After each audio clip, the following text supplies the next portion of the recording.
كان لەلایەن دوژمنانی گەلەکەمانەوە بە تایبەت لەم کاتە هێزێکی باشووری ئێمە بە ناوی زەردەشت شەنگالی بۆیە هەر بەو بۆنەوە ئەمە بەرژەوەندیە بەڵام ئاخنیوانە لە کای ئایدۆلۆژیای دینی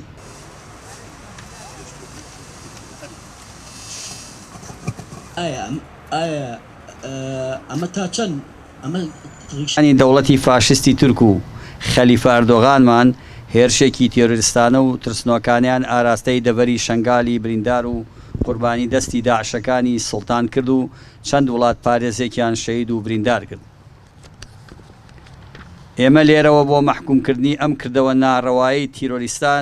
تیرۆریستانی ئاکەپە و ئیخوان موسلیمین و سەرجەم کردەوە تیرۆریستەکانی تری ئەم تاقمە یاخیە لە مرۆڤبوون و ویژدان و کەرامەت کەوتووە کە سەرجەم ئەنجامیان داوە بەردەوام دەبین. وەلێ جیاوازێکی ڕیشەی لە نێوان ئەم کردەوەیە و ئەوانی پێشوودا هەیە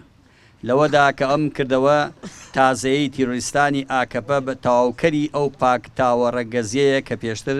داعشەکانی سوڵتان هێنان بەسەر دەڤەری شەنگالی هەڵوێست برینی بە سوێی کوردبوونی ئێمەدا. جگە لەوەش ئەم کردەوەیە هاوشێوەکانی لە دەڤەرەکانی قەندیل و سلێمانی و برادۆستی سەرکەش پێشێرکردنی ئاشکرای سەرجەم یاسانی و دەوڵەتەکان و سەروەری خاک و ئاسمانی هەرێمی کوردستان و دەوڵەتی عێراقە. داوا لە حکومەتی عێراق دەکەین بێدەنگ نەبێت لە پێشێلکردنی خاک و ئاسمانی عێراق و هەرێمی کوردستان و ئەم کەیسە باتە نێوەندە نێو دەوڵەتیەکان.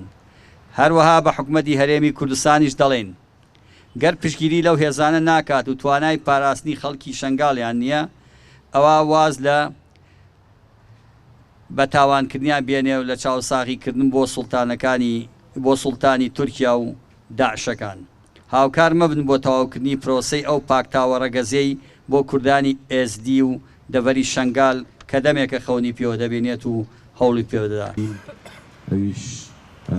بابەتەنگی بەرز بە هەومان پێکەوە بیڵێین یا لەبەرەوە دین ئەوەنە سەقەت بۆ وەنم پیانەوتمانە تۆ بۆ بەردیلەتی ناگا بۆ مەلحد ساکەوت مەڵای